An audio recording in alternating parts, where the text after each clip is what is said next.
Welcome back mga kaaldab. Ito na naman po ang inyong lingkod, si Mr. Destiny.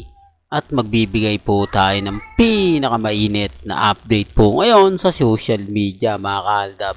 Marami na naman po kasi ang nagre-react mga kaaldab. Mapalalaki, mapababae, talagang ito yung pananaw mga kaaldab na sobrang na-miss lang po talaga nila si Alden. Ibig kong sabihin, kakaiba po talaga pagka nakita mo si Richard Paul Carson.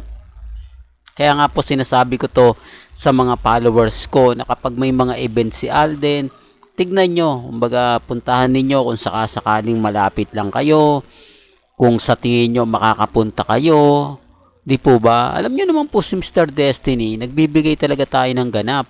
Kung anong ganap kay Alden, kung anong ganap po kay Mengay, di po ba? Para makita nyo kung gaano nga po ba kagwapo si Alden Richards at kung bakit nga po ba maraming tao ang nagmamahal po sa kanya at gusto siya mong makita. Di po ba? Sinasabi ko lang po ito para po sa kalaman ng lahat sa mga taong bumibisita at dumadaan sa channel natin. Alam nyo naman po pagdating kay Mr. Destiny, lahat ng mga gusto nyo pong malaman, pabor man o hindi updated na updated po kayo sa akin. Di po ba? Taliwas sa mga sinasabi ng iba. Nako, si Mr. Destiny, fake news yan. Real talk mga kaaldab. Gaya ngayon, ang usap-usapan sa social media si Aga Mulak.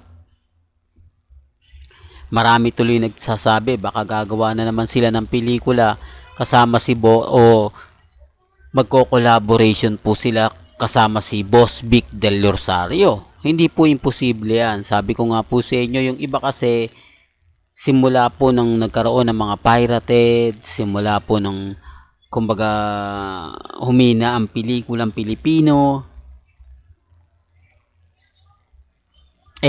madalang na yung paggawa ng pelikula. Tapos ngayon, biglang bumulusok, di po ba? Biruin mo, 30 million. Tana, hindi ka ba naman pagpiestahan nun? O, siyempre, lahat na ng mga producer gusto na makasama si Alden. Lahat ng mga artista, mga direktor, gustong makatrabaho si Alden. Kaya nga po yung iba naiinggit Mayaman na raw si Alden. Marami na raw pong project. Tapos may kumpanya pa, may sarili pang kumpanya. Bakit nasa kanya yung blessing? Bakit siya lang daw po yung tinatamasa o tumatamasa ng mga tagumpay na hindi po nila nakukuha? Iba po kasi si Alden. Sabi ko nga po sa inyo, yung karisma niya at yung pagmamahal niya at yung makadiyos niya. Di po ba? Kaya nga po sabi ko, si Alden ganto ganyan. Ako, sa pananaw ko, ewan ko kung makaka-relate yung mga ibang fans. Kasi ang Aldab naman po talaga hindi tayo pinabayaan ni Alden. Uba, kahit sabihin nila nako Alden fanatics ka. Hindi po, may mga bagay-bagay na siya po talaga yung nagsisimula na uminit, di po ba? Yung salitang single, hanggang ngayon pinaninindigan niya naman yan Sino nga po ba una nagsalita? Di po ba si Mengay?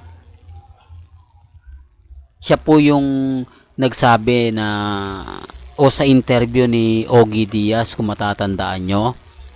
Kaya nga po sabi ko, si Mengay kaya niyang lusutan. Pero pagdating kay Alden, hindi kakayanin kasi kumbaga masakit para kay Alden, di po ba? Pero kailangan gawin nyo ni Mengay. Sabi nga po nila, si Mengay nga po yung nagiging sakripisyo. Di po ba sinabi niya naman yan na handa siyang bumitiw sa showbiz, handa siyang mawala sa showbiz, basta lang po matupad yung mga gustong mangyari ni Alden Richards o yung mga pangarap ni Alden Richards na nangyari naman po. Di po ba? At sumabay naman po. Kaya nga po sabi ko sa inyo, bakit si Mengay hindi nila ginawa ng trademark, hindi nila kumbaga binigyan talaga ng pagkakataon. Bakit? Ayaw po siguro talaga ni Mengay, di po ba? Kaya nga po hati ang opinion ng mga netizen.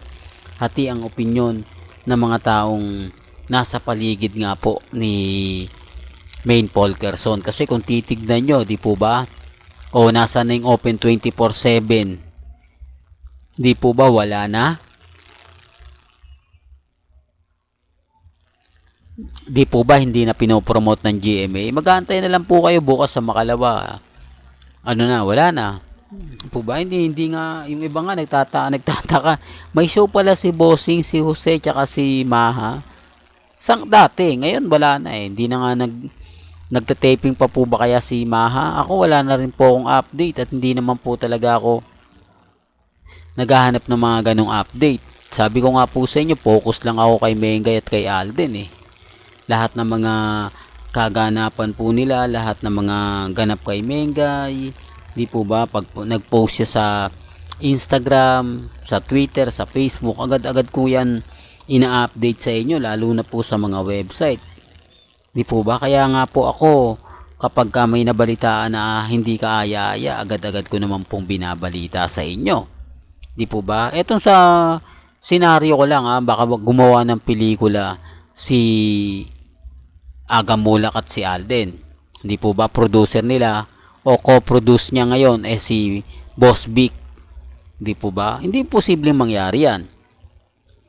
Sa mga nagtatanong kay Heart, ang daming project ni kay Heart naka-schedule. Kumbaga naghahabol pa sila sa schedule. Pinag-uusapan pero sabi ng iba malabo daw kasi maraming ganap si Heart eh. Katulad ni Alden, marami ring ganap. Kumbaga hindi niya po pwedeng hintayin si Alden eh. Di po ba? Hindi siya po pwedeng walang taping si Alden ngayon kayo mag-shooting. Di po ba? Kaya nga po yung schedule nila talagang hindi tumatama. Kasi once na may schedule si Heart Evangelista, tapos si Alden naman, hindi rin sila magkakatama, di po ba? Kung walang schedule si Heart, may schedule naman si Alden. Yun ang sinasabi ko mga ka-Aldab. Di po ba?